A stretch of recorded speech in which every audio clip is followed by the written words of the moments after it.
and welcome to the Webcast for Tuesday, July 1st. I'm South Ops meteorologist Jonathan O'Brien.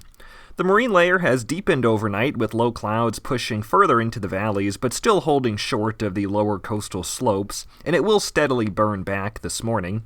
We also have some mid-level clouds over the low deserts this morning that are actually producing a handful of lightning strikes, which are very likely dry lightning strikes owing to the fast movement of the storms and dry air in the low levels of the atmosphere. Our main weather maker continues to be this cutoff area of low pressure, which is generating instability for thunderstorms, but has also wrapped a lot of dry air into itself, which is limiting storm coverage and potential. You can see the better moisture content over Northern California, and that is where storm activity will remain most concentrated today. We did not have any lightning strikes across our region yesterday, but with the low having moved a little closer, we've already changed that today, as you saw over the deserts.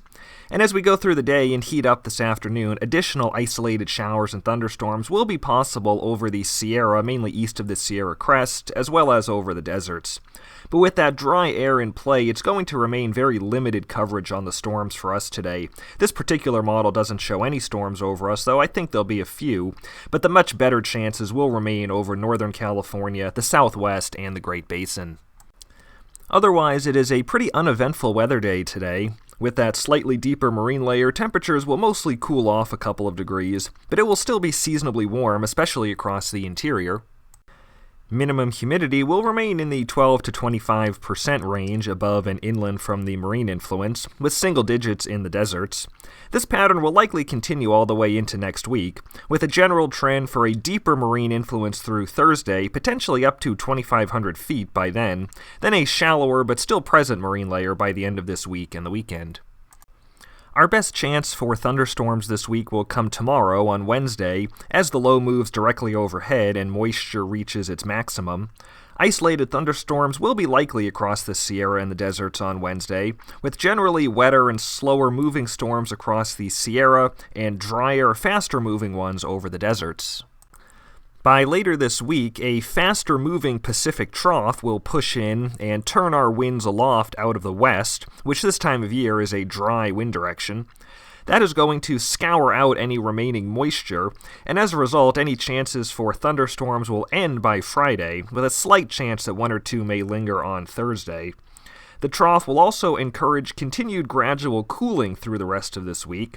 Here's a look at the forecast highs by the time we get to the 4th of July holiday on Friday, with most areas down 5 to 10 degrees from early this week. Winds will continue to mainly follow typical local and diurnal patterns this week.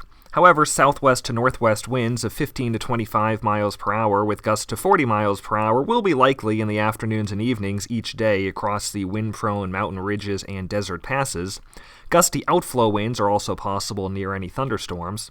I'll also note that while Friday is a cooler day, it is also a drier air mass and likely a little breezier across the interior with that trough passage, so burning conditions will still be quite active amongst the holiday festivities.